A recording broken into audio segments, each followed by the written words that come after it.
Huangyang bus drivers went on strike after 16 months of not being paid. A video of a guy yelling, "The Public Security Bureau is run by my family," has gone viral. The concept of reverse consumption is popular among Chinese young people. The people ridiculed the CCP's Belt and Road Forum as a gathering of beggars and gangsters.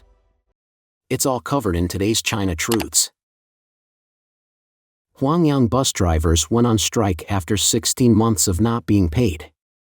The Chinese Communist Party, CCP, is facing severe financial constraints, leading to a series of bus suspensions across different regions.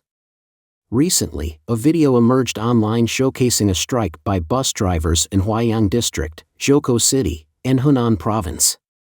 These drivers were demanding their overdue wages, and their buses displayed banners with messages like 16 months salary owed. On October 17, a video identified as Huangyang, Hunan was shared on the internet, featuring at least 6 buses parked by the roadside, each adorned with conspicuous banners stating, "I haven't been paid for my bus driving services, please compensate my hard-earned money, working as a bus driver for 16 months without receiving any salary, and we demand payment for 16 months of work," among others.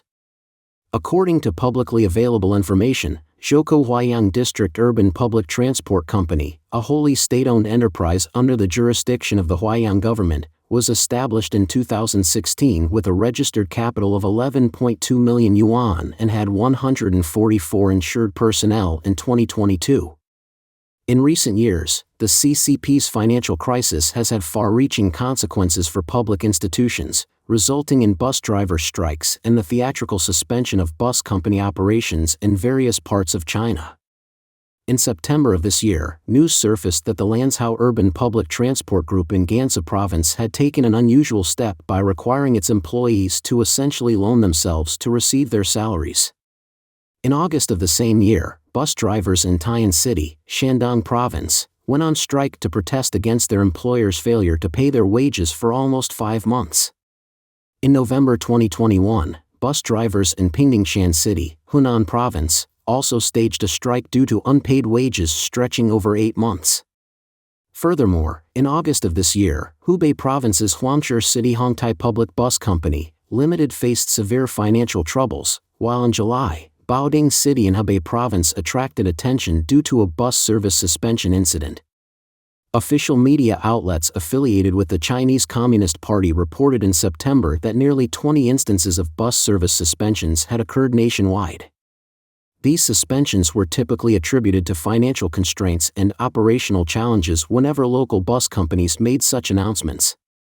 Subsequently, these suspensions frequently garnered significant public attention, prompting local authorities to step in and provide financial support to enable the resumption of bus services.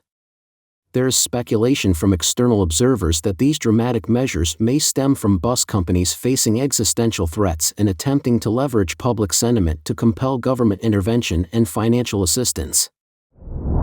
A video of a guy yelling, "The Public Security Bureau is run by my family," has gone viral. In an incident that unfolded on October 18 in Xinjiang, Hunan, a man engaged in a heated street argument and loudly declared, "My family runs the Public Security Bureau. My family members all work for the Political and Legal Affairs Committee and the municipal government." A woman who was recording the incident inquired, "Who are your connections within the municipal government? What's your name? Let's verify the facts." Regrettably, the man chose not to respond. The video clip capturing this altercation quickly went viral on the internet, prompting a wave of humorous reactions from netizens who questioned the veracity of his claim, humorously suggesting that perhaps he was confessing only due to inebriation. This pattern of conduct has generated resentment among the populace, and instances of individuals invoking their familial connections to powerful positions have become all too common. One illustrative incident occurred in the early morning of November 9, 2021, near Hohai University on Huju Road in Nanjing. Lu, a driver working for the mainland online ride-hailing service Didi Express, engaged in a dispute with a passenger named Wang. This confrontation escalated to the point where Lu brandished a dagger and wounded Wang in the right arm. Following the incident, Wang promptly reported the incident to the police. In response, Lu callously retorted, "My uncle holds a high-ranking position in the Public Security Bureau. I'll spend a mere 2 days in custody before walking free. This incident bears a striking resemblance to the infamous My Father is Li Gang episode that unfolded on October 16, 2010, which incited fervent discussions on the internet. In that particular incident, 2 female students at Hebei University were struck by a car within the confines of their school's dormitory area. The young man responsible for the accident attempted to flee the scene despite injuring the students. Notably, he displayed no remorse for his actions and instead resorted to threats. His words were chilling. "Do you know who my dad is? My dad is Li Gang." These actions and declarations sparked widespread public indignation. Further investigation by netizens revealed that the perpetrator, Li Qiming, had been a student majoring in broadcasting and hosting at Hebei University of Communication in 2008. His father, known as Li Gang, held the position of deputy director in charge of criminal investigation at the Beishir District branch of Baoding Public Security Bureau. In the aftermath of this incident, "My father is Li Gang" emerged as a catchphrase on the Chinese internet, serving as a mocking commentary on the behavior of privileged second-generation officials. In mainland China, there's a long-standing saying that, in the past, bandits were in the mountains, but now they reside within the police force, reflecting a common perception of corruption within law enforcement agencies. The root cause of this issue lies in the long-standing grievances that have arisen due to the oppressive actions and unlawful behavior of officials within the CCP's public security, police, and legal systems, as well as their family members. The concept of reverse consumption is popular among Chinese young people. China's economy is in recession, youth unemployment is persistently high, and the consumer landscape is shifting. Amid these challenges, discount retailers are experiencing a resurgence in popularity. Notably, a trend known as reverse consumption has gained traction, stirring lively discussions among online communities. On October 18, the phrase "young people are starting to consume in reverse" trended as a popular topic of discussion. Among mainland internet users, lively conversations are unfolding. Comments range from expressions like "isn't it just thriftiness?" Now there's a fancy term for it, reverse consumption, and I'm most impressed by your ability to create official-sounding terminology. First, slow employment, and now, reverse consumption. Explaining this concept, Zhou Yang, a member of the post-1985 generation, emphasizes that reverse consumption doesn't merely entail opting for cheaper products but rather the notion of spending more, but never overspending. Responding to this emerging trend, major e-commerce platforms have introduced dedicated sections, such as the 1 Yuan Zone, 9.9 free shipping, and the Special Sale Zone, that cater to the price-conscious consumer. Jiang Yuran, a representative of the post-2000 generation, has shared her approach to reverse consumption, particularly when it comes to personal essentials.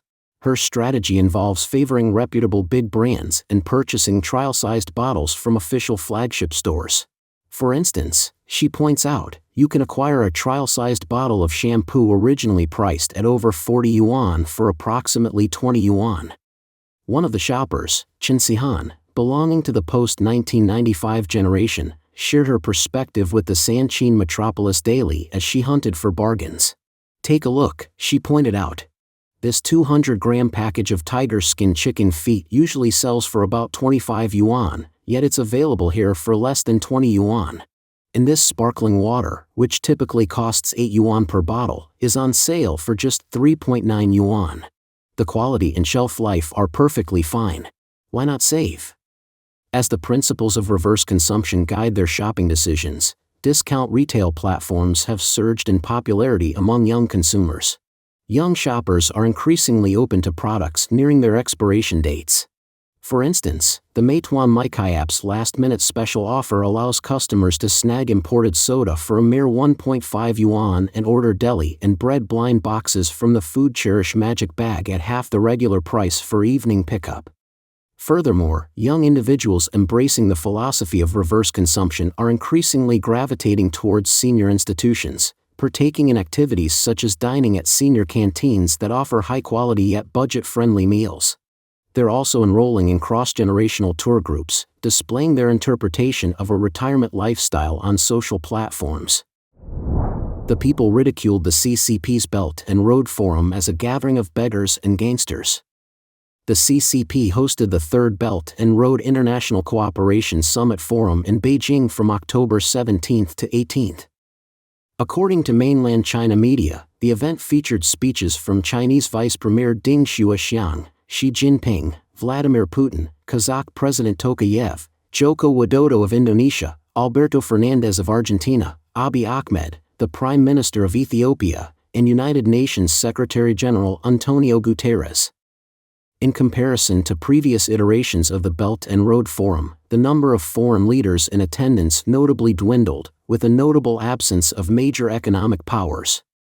Instead, delegates primarily represented smaller nations, signifying a decline in the forum's influence. The sole leader of a major nation was Russian President Vladimir Putin, though Russia faces international sanctions due to its actions in Ukraine, coupled with economic challenges. Furthermore, the inclusion of representatives from the Taliban regime, internationally classified as a violent terrorist organization, in the CCP's One Belt, One Road Forum drew public ridicule. Many netizens chimed in with sarcastic comments such as, "Is it just me, or is this One Belt, One Road starting to resemble the underworld, and it seems like the underworld is hosting a conference?" The prevailing sentiment was that the gathering was akin to a congregation of beggars and gangsters. Reports circulated on the internet indicating that the Belt and Road Summit in Beijing led to extensive road controls and closures on October 17, causing significant disruptions during the morning rush hour. The city saw an increased presence of armed police and undercover officers, as well as the deployment of a substantial number of Beijing citizens to assist in maintaining order and making arrests. Reports suggest that several human rights activists are currently facing restrictions and have gone missing. This approach has raised significant concerns and garnered global attention. During a recent address, Xi Jinping pledged increased economic support for countries involved in the Belt and Road Initiative. However, observers outside China contend that the hard-earned resources of the Chinese populace will be funneled into sustaining this Belt and Road endeavor, often criticized as a grand but costly national-level undertaking. The CCP's One Belt, One Road blueprint has faced significant ridicule abroad, often being portrayed as a grand but financially unviable scheme. The CCP has lent substantial sums to participating nations without seeing equivalent returns, leading to these nations grappling with debilitating debt crises.